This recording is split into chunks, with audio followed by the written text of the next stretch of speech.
Professor শঙ্কু সমগ্রের দ্বিতীয় গল্প প্রফেসর শঙ্কু ও হার।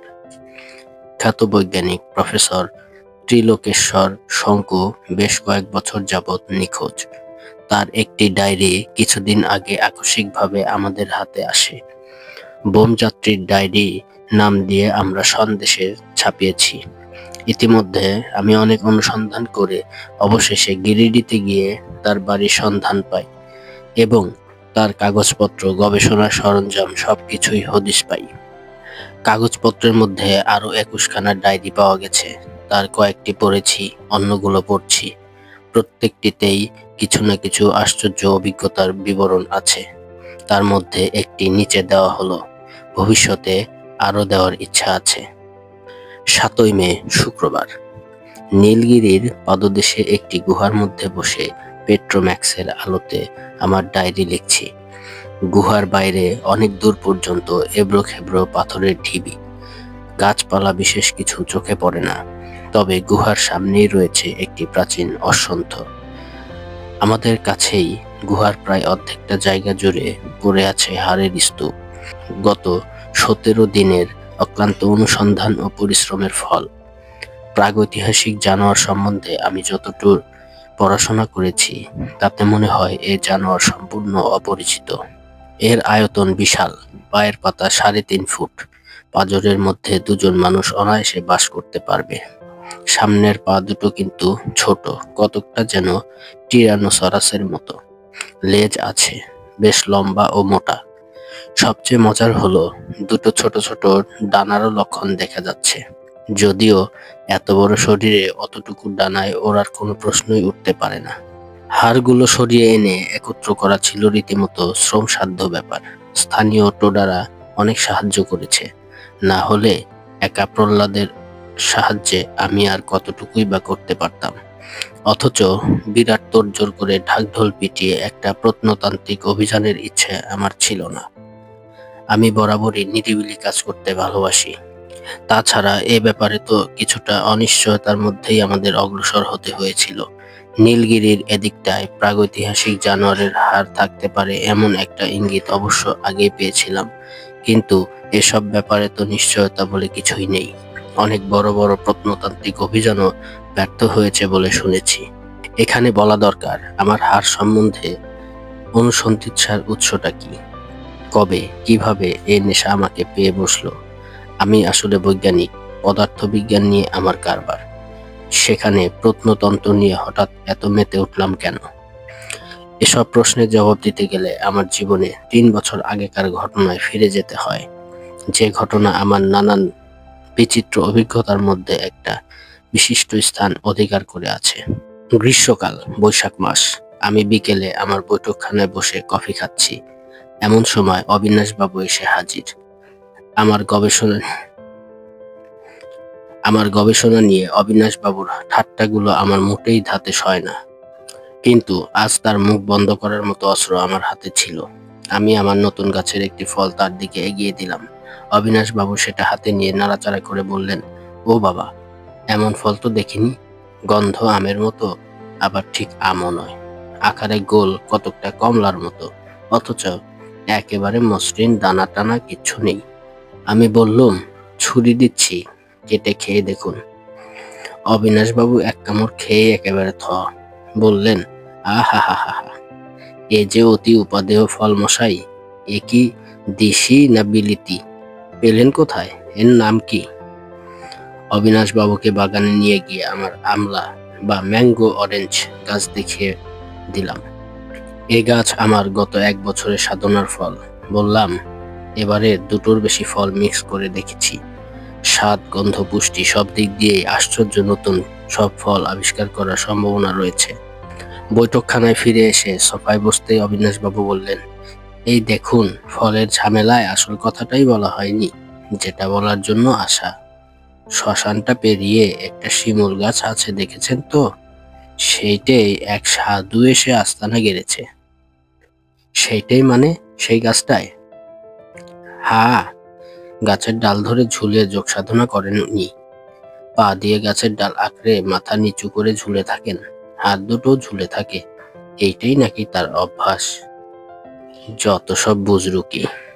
আমি বললাম, সাধু সন্ন্যাসীদের সম্পর্কে আমার ভক্তির একটা নির্দিষ্ট সীমা আছে। এদের মধ্যে বুজরুকের সংখ্যাই যে বেশি তার প্রমাণ আমি বহুবার পেয়েছি। অবিনাশবাবু কিন্তু আমার কথা শুনে রীতিমতো উত্তেজিত হয়ে পড়লেন। আমার টেবিলটা চাপড়ে কফির পেয়ালাটাকে প্রায় ফেলে দিয়ে বললেন, আজ্ঞে না মশাই, বুজরুকি না, সাধুটির সঞ্জীবনী মন্ত্র জানা আছে। কিরকম? কিরকম আবার?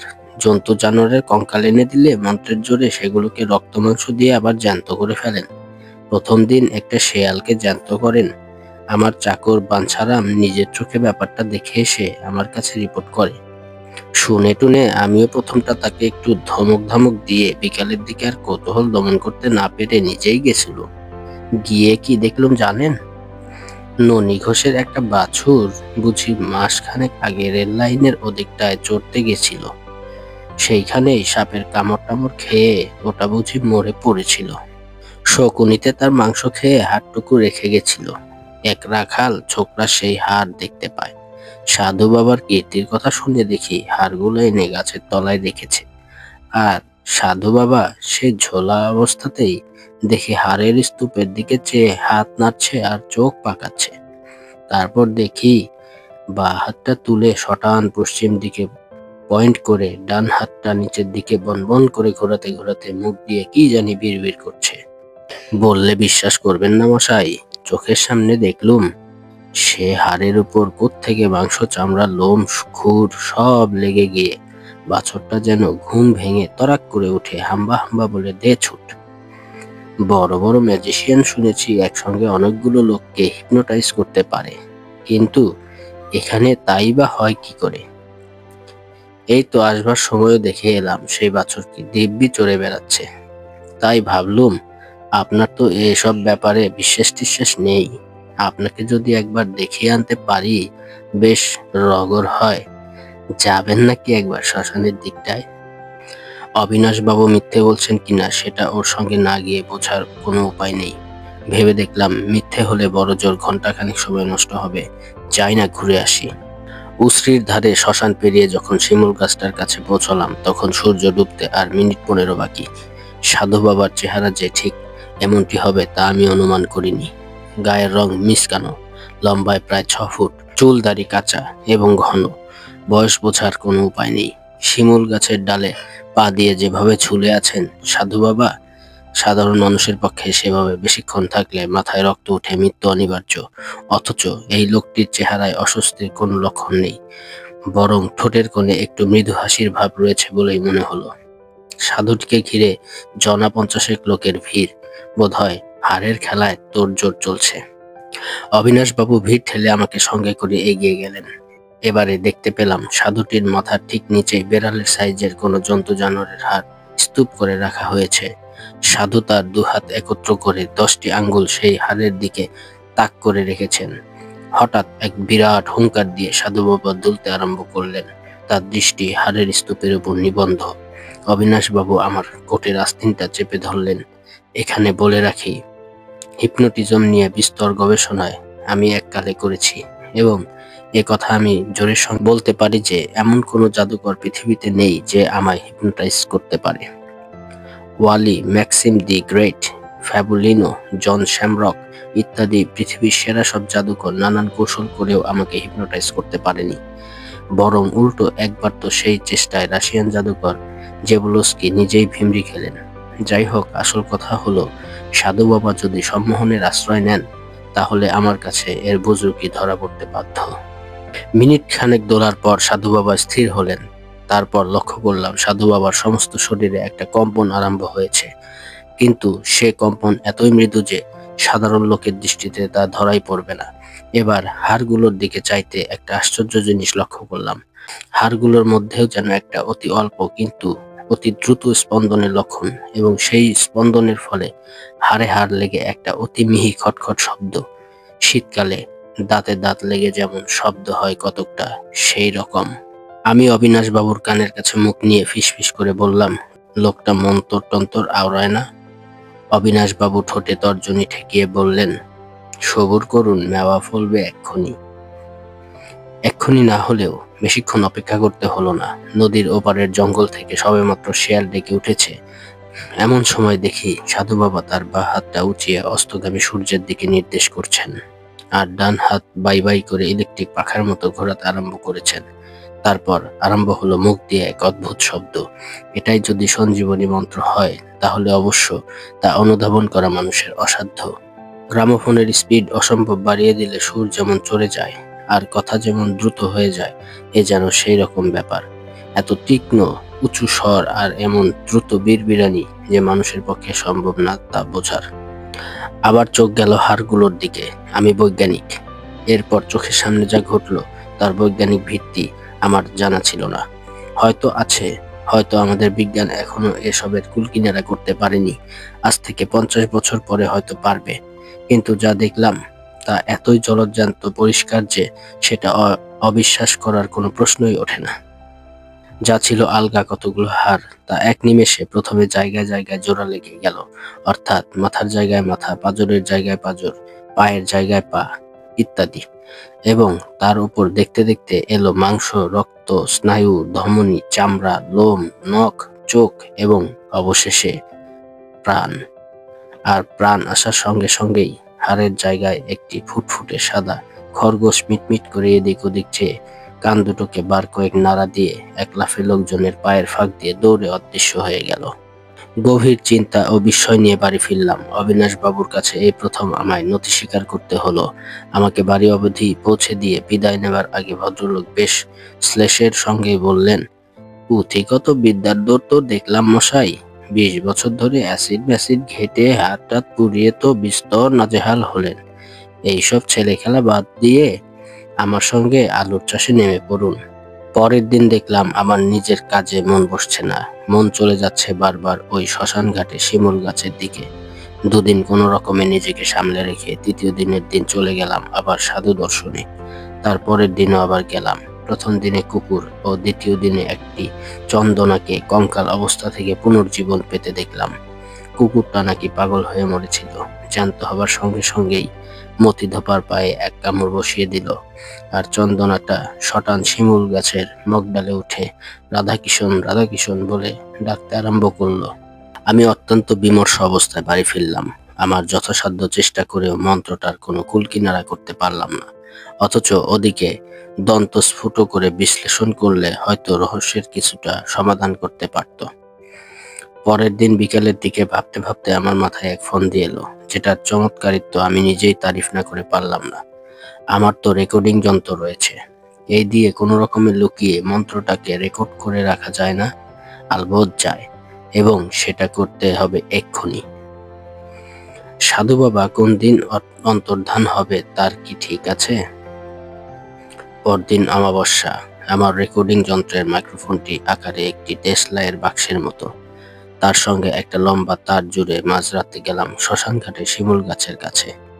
গিয়ে দেখি সাধু বাবার খ্যাতি এমনই ছড়িয়েছে যে এত রাত্রেও জনা 30 লোক গাছটার নিচে অর্থাৎ সাধু বাবার নিচে জটলা করে রয়েছে।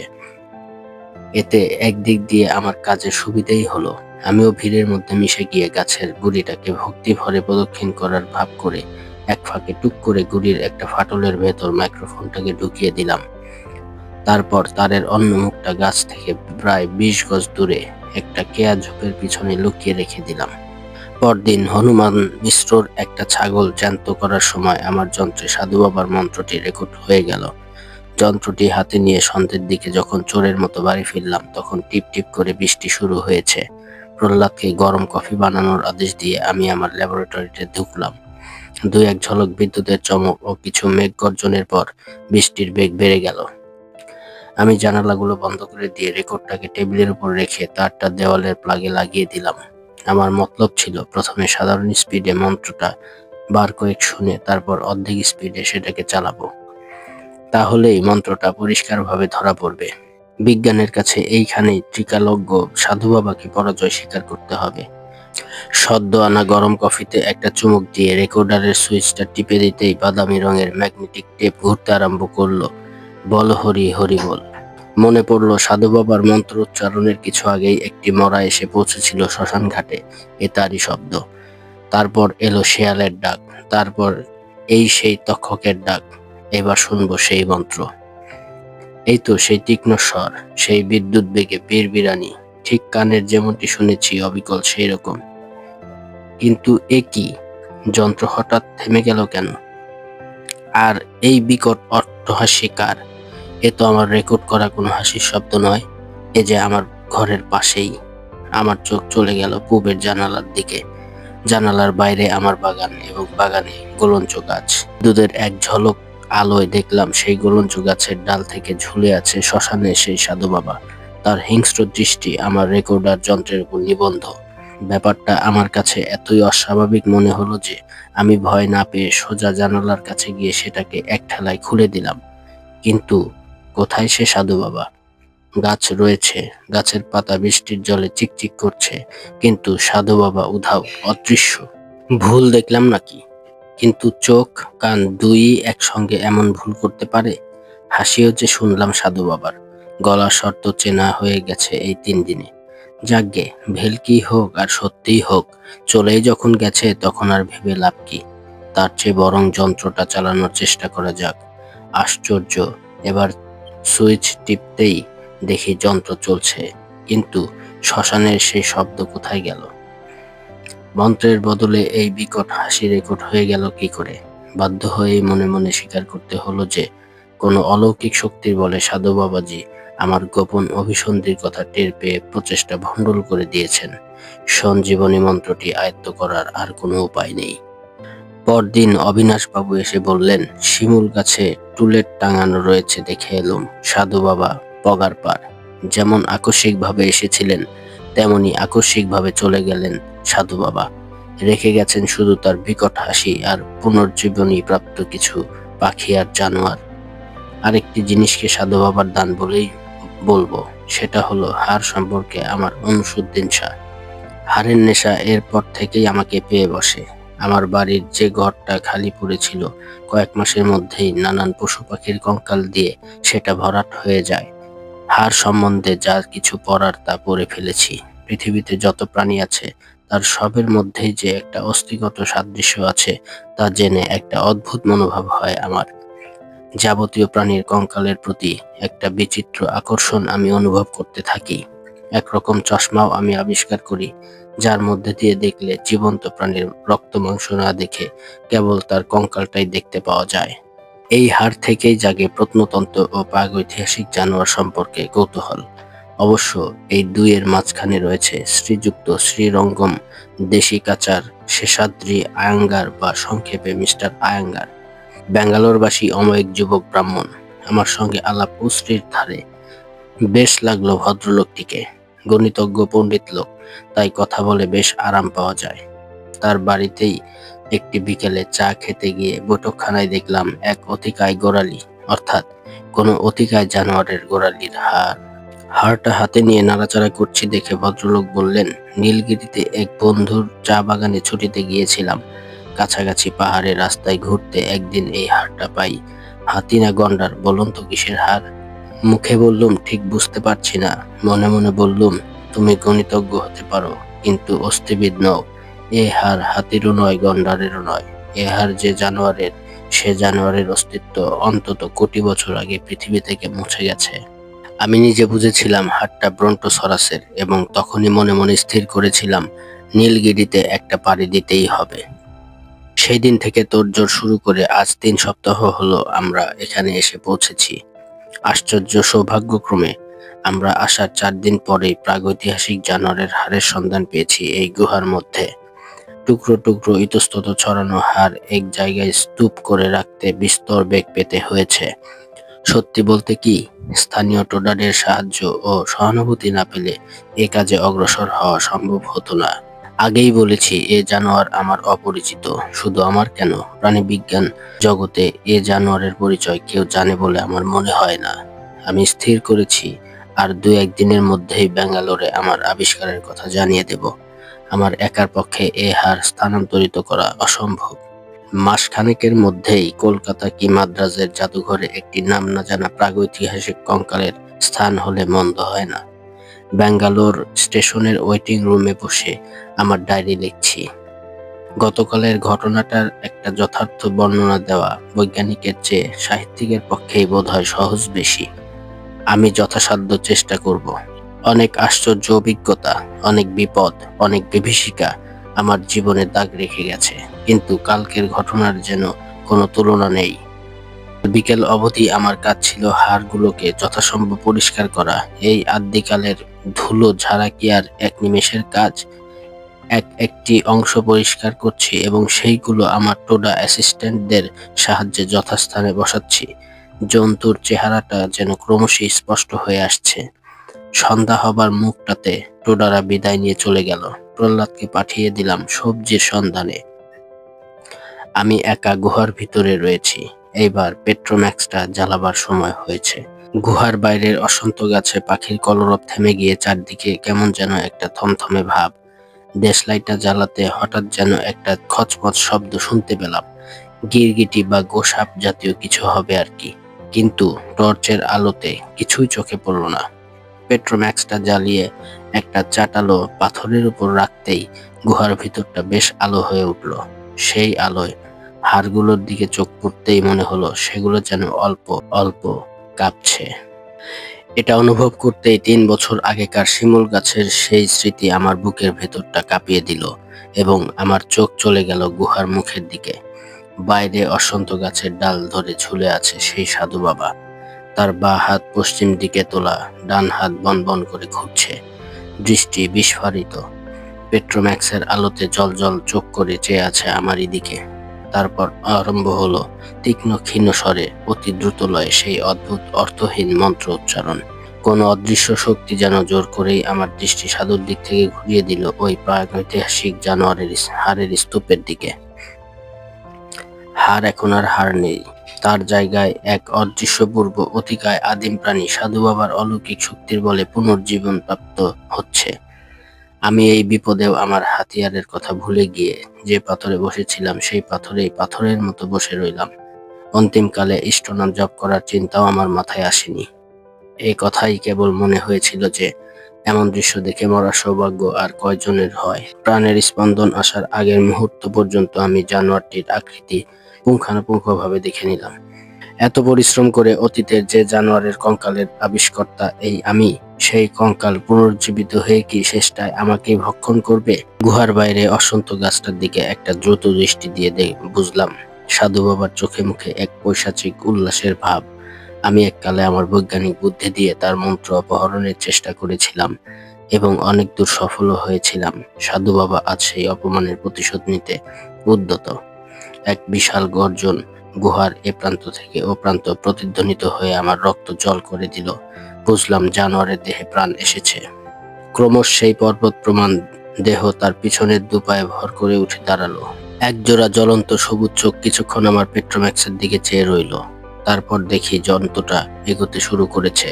তার উত্তপ্ত নিঃশ্বাস আমি আমার দেহে অনুভব করছি। একটা মৃদু অথচ গুরুগম্ভীর গর্জন ও লেজের দু একটা আশ্রানিতে অনুমান করলাম জানোয়ার কোনো কারণে বিচলিত, হয়তো বিক্ষুব্ধ। তারপর দেখলাম জানোয়ারের দৃষ্টি গিয়ে পড়ল গুহার বাইরে অসন্ত গাছটার উপর এবং পর মুহূর্তেই সে বিদ্যুৎ বেগে ছুটে গুহা থেকে বেরিয়ে গেল। এরপরের দৃশ্য আমার জীবনের শেষ দিন অবধি মনে থাকবে। জানোয়ারটা সোজা গিয়ে অসন্ত গাছের একটা ডাল ধরে পাতা সমেত সেটাকে মুখে পুরে দিল। আর সাধু বাবা যে তিনি তার শেষ ভেলকি দেখিয়ে যাবেন সেটা কি আমি জানতাম? জানোয়ারটা যখন ডাল ধরে নাড়া দিচ্ছে তখনই লক্ষ্য করেছিলাম যে সাধু বাবা প্রায় ডালচ্যুত হবার উপক্রম, কিন্তু সেই অবস্থাতেই দেখলাম তিনি তার বাঁ হাতটি পূর্ব দিকে তুলে ডান হাত বনবন করে ঘুরিয়ে আরেকটা কি যেন মন্ত্র উচ্চারণ করছেন। মন্ত্র শেষ হবার সঙ্গে সঙ্গেই সাধু বাবা গাছ থেকে মাটিতে পড়লেন এবং পর মুহূর্তেই সেই অতিকায় আদিম জানোয়ার মুখে একগুচ্ছ অসন্ত পাতা নিয়ে চতুর্দিক কাঁপিয়ে এক বিরাট আর্তনাদ করে কাত হয়ে পড়ল সাধু বাবার উপরেই। তারপর দেখলাম এতদিন যা দেখেছি তার বিপরীত জাদু। একটি আস্ত রক্তমাংসের জানোয়ার চোখের সামনে আবার অস্থির স্তূপে রূপান্তরিত হলো, আর সেই বিরাট কঙ্কালের পাঁজরের ফাঁক দিয়ে দেখলাম এক নরকঙ্কাল। সাধু বাবার মৃতদেহ জানোয়ারের সঙ্গে সঙ্গেই কঙ্কালে পরিণত হয়েছে। আপনা থেকেই আমার হৃদয়ের অন্তঃস্থল থেকে এক গভীর দীর্ঘশ্বাস উত্থিত হলো। রাখে কেষ্ট মারে কে। এই জানোয়ার উদ্ভিদজীবী এবং পুনর্জীবন লাভের পর মুহূর্তে সে অত্যন্ত ক্ষুধার্ত ছিল বলেই সামনে আর কিছু না পেয়ে অসন্থের পাতায় ক্ষুধা নিবারণের চেষ্টা করেছে। মাংসাশী হলে জানোয়ার প্রথমে আমাকেই খেত এবং তারপরেই সাধু বাবা উল্টো মন্ত্র উচ্চারণ করে জানোয়ারকে আবার অস্থিতে পরিণত করে তার প্রতি হিংসাকে চরিতার্থ করে অন্য কোনো গাছে গিয়ে আশ্রয় নিতেন। একেই কি বলে হাড়ে হাড়ে অভিজ্ঞতা। প্রহ্লাদ চা এনেছে, ট্রেনও বুঝি এসে গেল। এখানেই আমার লেখা শেষ করছি। গল্পটি ভালো লাগলে শেয়ার করবেন, কমেন্ট করবেন। আল্লাহ হাফেজ।